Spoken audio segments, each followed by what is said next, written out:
গতকাল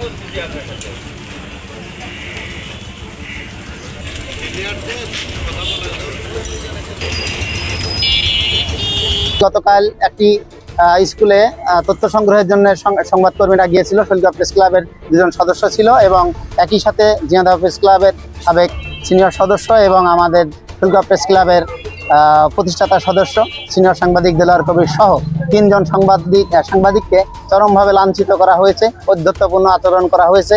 সাংবাদিকদের কাজে যদি এই ধরনের বহিরাগত কোনো মানুষ একটি প্রতিষ্ঠানে গিয়ে বাধা প্রদান করে, সেই ক্ষেত্রে অবশ্যই আমাদের সংবাদকর্মী হিসাবে আমরা এর তীব্র প্রতিবাদ এবং নিন্দা জ্ঞাপন করি।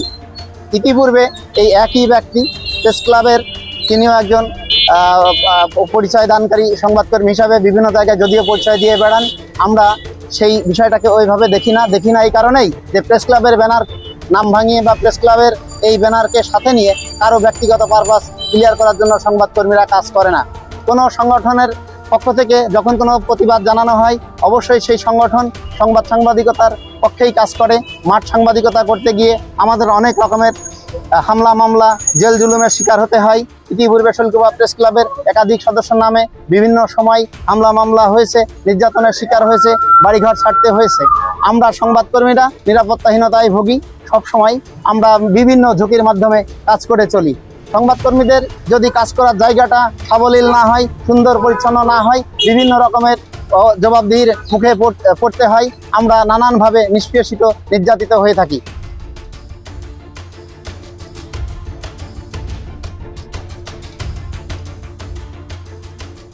আমাদের 3 জন সহকর্মী সেখানে একটি অনিয়মের খোঁজে যান।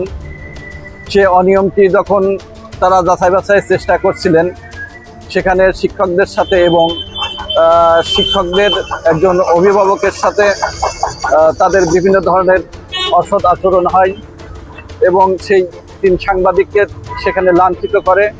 আমি এই লাঞ্ছিতের তীব্র নিন্দা ও প্রতিবাদ জানাচ্ছি।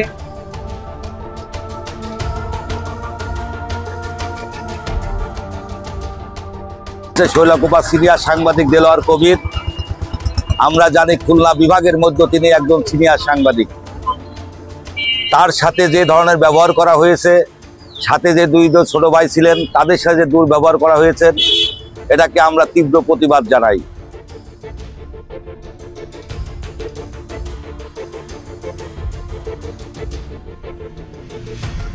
গতকাল বিকালে একটি অনাকাঙ্ক্ষিত ঘটনা ঘটেছে। আমাদের 3 জন সহকর্মী, যারা একজন শিক্ষকের স্বামী যিনি একটি কলেজের প্রভাষক, তার দ্বারা লাঞ্ছিত হয়েছে।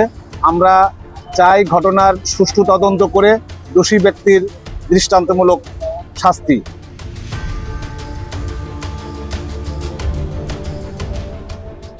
গতকাল বিকালে সাংবাদিকদের সাথে যে অসৌজন্যতামূলক আচরণ করা হয়েছে, আমি ঝিনাইদহ মাল্টিমিডিয়া জার্নালিস্ট অ্যাসোসিয়েশনের পক্ষ থেকে এর তীব্র নিন্দা ও প্রতিবাদ জানাই।